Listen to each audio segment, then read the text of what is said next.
What's up, team? I'm Mike Peterson. Welcome to my podcast. Attitude is everything. And I think one of the biggest challenges we have in this world is we allow so much to pile in our heads that it affects our attitude.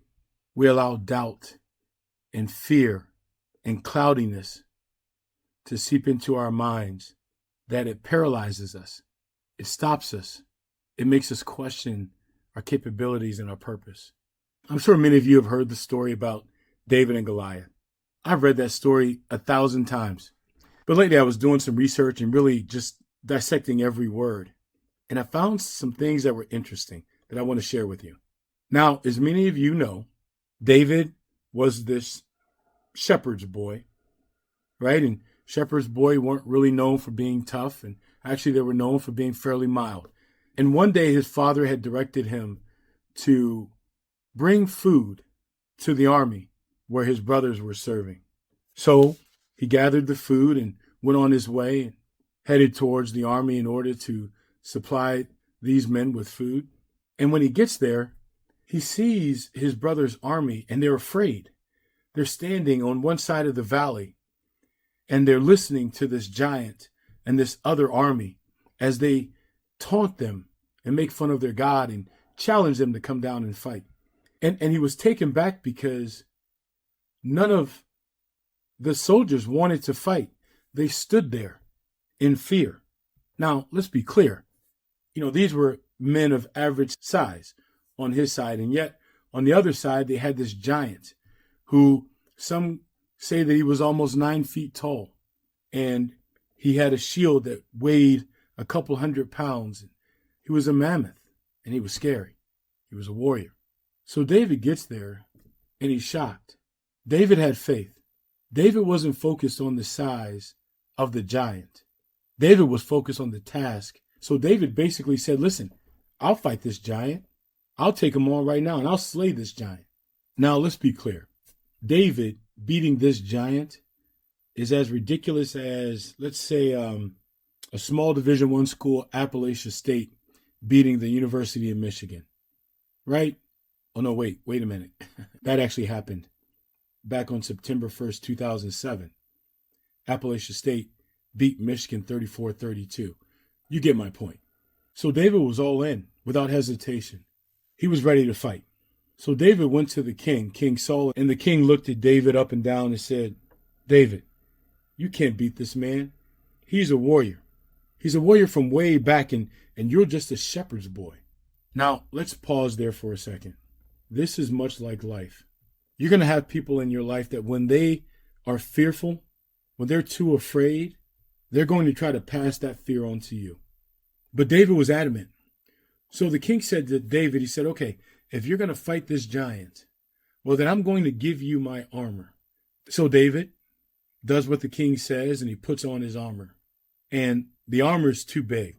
It's cumbersome. It's large. It slows David down. There is absolutely no way David could wear this in a battle. Now, I want to stop here and make a note, team. Again, this happens a lot in our lives. Many times we see the way other people do things and think, that's how I want to do it. Well, you need to remember this. You're different. You weren't made like they were. And sometimes they'll want to put on you the armor that they think you should have. But again, remember, you are uniquely made. Let's understand that. If you understand nothing else, first understand that you are uniquely created, uniquely made. And because of that, the way you attack adversity, the way you handle challenges, the way you think, all of that is going to be different. And the problem we make is we try so hard to be just like everyone else. Well, and we can do that. We can mimic them. We can imitate them. But we'll never live up to our full potential if we are first not committed into living in the gifts and the talents that we have, that we were created with, to take on the task that we were created for. The king could not believe that David could do this. So the king said, David, there's just no way you can win this battle. And David said, wait a minute, king. When I was a shepherd and my sheep were attacked, I went after the bear and the lion and I killed them. And then he said, I took the paw of the bear and the mane of the lion and put them in my tent. Now, team, there's some great messages right here. First of all, hear what he said. He said, when the lion and the bear went after my sheep, I went after them. He didn't wait for the bear or the lion to attack him. He went after them. That's much like our lives, right? Our goals and our purposes. Go after them. Don't wait, right? Challenge them. Charge them. Go at them. Many will tell us to wait and let's think and let's process and it's going to be difficult. Absolutely, it's going to be difficult. But once you are prepared, go after it. Charge after it. And then at the end, he said, I took the paw of the bear and the mane of the lion and put them in my tent. Now, David created a trophy room that reminded him when he had some unique challenge or great adversity. It reminded him of what he's done in the past. It reminded him of what he can do. Man, that's us. You have to set those things aside, those challenges, whether they were small or great, accomplishments, whether they were small or great. Because at times we are going to have doubt. At times that giant's going to look too big. But then go back and say to yourself, wait a minute. I remember when I did this. I remember having faith through this. I remember taking on this challenge. Create those mental trophies, and even physical ones, to remind yourself of the warrior you are. And often go back and look at those trophies. Let it be a reminder to you of what you've done in the past.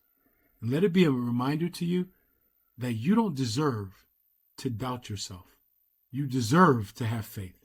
You deserve, in the midst of that storm, to stand strong because you've been there before. Put a note somewhere that says, hey, if I doubt like this again, I need to go back and look at my accomplishments. And they can be minor or they can be great. It doesn't matter. But those accomplishments, those adversity winners, taking on those challenges, that's what David did. And David took those trophies. He confronted the giant and he killed the giant. Oh, and by the way, after David killed the giant, David took the sword and the shield and placed them in his tent. He was just building up his trophy room. He was building up that room that says, whenever you doubt again, David, come back and see this. Look at what you're capable of. Now go back and attack the next giant. Now, the last thing I want to leave you with is I'm sure many of you have heard about, obviously, of the statue of David. That statue was sculptured by Michelangelo. And it is, of course, the statue is of David, who fought David and Goliath. It's a masterpiece that now sits for millions of people to come and see in all its wonder.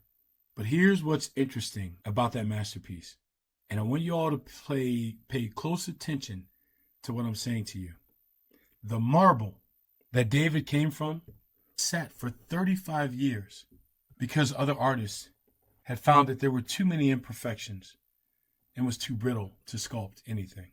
Michelangelo comes along, sees the same imperfections, sees the same brittleness, and yet he sculpted a masterpiece out of it. And he did it by saying, David was in the marble. I just have to take everything that wasn't David off the marble.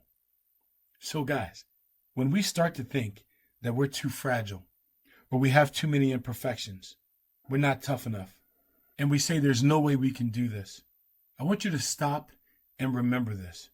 If Michelangelo can take a piece of marble so many thought was brittle and had too many imperfections, imagine what God can do with your life. You're here for a reason, and we know that. And what interests me more is when I hear people say, I don't believe I was born with a purpose. No, let me be very clear, team. See, we are all born with a purpose, and I can physically prove it to you.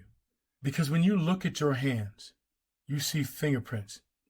And those fingerprints don't match anyone before us, after us, or present. They're ours. And I truly believe that those fingerprints are an indicator, a sign that we are to touch the world in such a way that no one else can. And if we don't touch the world in our purposeful way, in the way that we can touch it, then the world is less than. So when people tell you that you don't have a purpose, when people tell you you're not valuable, when people tell you there's nothing special about you, when they say, oh, when people tell you that, it's just hype. They're telling you that to make you feel good. No, I'm telling you, you do have a purpose. I'm telling you, your purpose is critical to the growth of your family, of your community, of your city, of your state, of your country, of this world. And that many times the deficits that we see and experience in this world are because there are so many of us that never lived out our purpose, that we've spent time living out someone else's purpose or someone else's way. We've put on someone else's armor. We've heard people tell us that we have too many imperfections and that we're brittle and that surely we are not a masterpiece. So we become afraid. We've decided that we're just not good enough. Folks, when you have those thoughts, I want you to remember the story of David. David took on a challenge with all of his uniqueness, with his strengths and his weaknesses, with his fears and his courage. When you start to doubt, I want you to think of David. Think of that statue, and then think of yourself, because you are David. You just have to take everything away in your life. That's not. So I challenge you today. What are the areas that you need to remove from your life in order to be the masterpiece that you were created to be? In order to live out the purpose that you were created to live out? Because remember, your family, the world, is waiting for you. In all things small or great, they're waiting for you to be the David that you were meant to be. Keep knocking down giants, team.